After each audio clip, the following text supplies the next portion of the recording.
विधायक फरीद महफूज जी।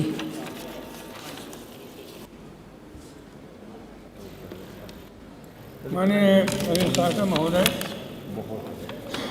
आपका बहुत बहुत शुक्रिया, आपने मुझे बोलने के लिए आमंत्रित किया। मान्यवर, ये जो भाजपा द्वारा महिला सशक्तिकरण का एक मुखौटा बनाया गया था, उसका असली मकसद मान्यवर ये नहीं था।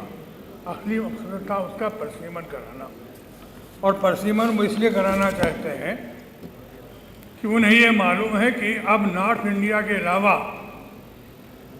देश में और कहीं इनको जीत नहीं मिलेगी।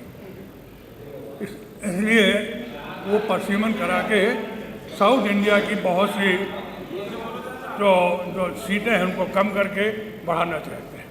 ये तो मानवर असली चीज़ है, आप भी जानते हैं। लेकिन ये कि अफसोस की बात ये है कि समझने में ज़रा आप लोग देर करते हैं, इससे में आपका नुकसान हो जाता है। अब ये आरक्षण की बात है मानवर, आप लोग यहाँ बैठे हैं, ये 2023 में मानवर आरक्षण के लिए हम सब ने सहमत दी थी और आरक्षण के लिए मंजूरी दे दी थी। उस वक्त आपने आरक्षण को कैंसिल कर दिया, नहीं माना आपने।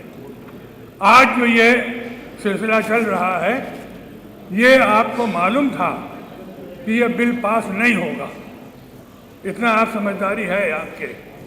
और एक से काबिल आदमी दिल्ली में बैठा हुआ है जो ये जानता था कि ये जो अब आ रहा है, ये क्या नाम है, ये 3, 4, 5, 81, 82 और 170, ये इसका मकसद जो है वो ये है कि सीटें बढ़ाना है।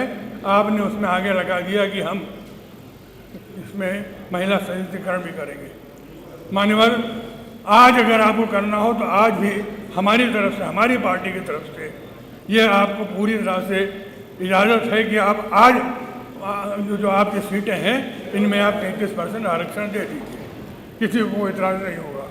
लेकिन आपका मतलब जो है वो परसीमन है, और परसीमन हम किसी भी तरह से इन हालात में नहीं होने देंगे मानवर, ये हमारा आपसे कहना है। मानवर, बड़ी देर से हमारी कुछ बहनें,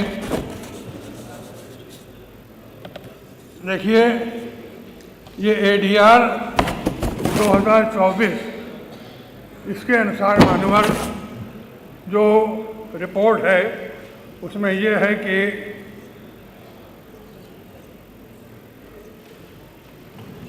54 मौजूदा जो आपके MP हैं और MLA हैं, इनके ऊपर महिलाओं को के खिलाफ कार्रवाई करने की मांग की गई है।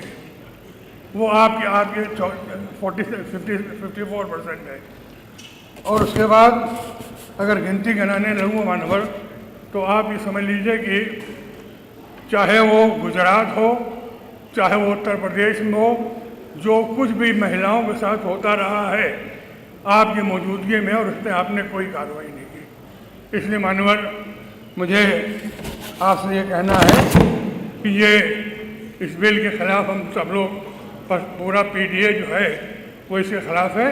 और हम ये चाहते हैं कि या तो आप अभी हमारी बात मान लें और ये जो आज मौजूदा आपकी स्ट्रेंथ है इसमें 333% आप आरक्षण दे दें। बाकी उस परसीमन की हम मुखालफत करते हैं। इन्हीं शब्दों के साथ आपका बहुत शुक्रिया। माननीय विधायक नीलिमा कटियार जी। अरे अधिष्ठाता महोदया, आपने नारी सशक्तिकरण पर इस बहुत महत्वपूर्ण चर्चा में बोलने का अवसर दिया, बहुत बहुत धन्यवाद। माननीय, देश में जो देश की सामर्थ्य है, मातृशक्ति है, उसमें इस नारी शक्ति बंधन अधिनियम को लेकर के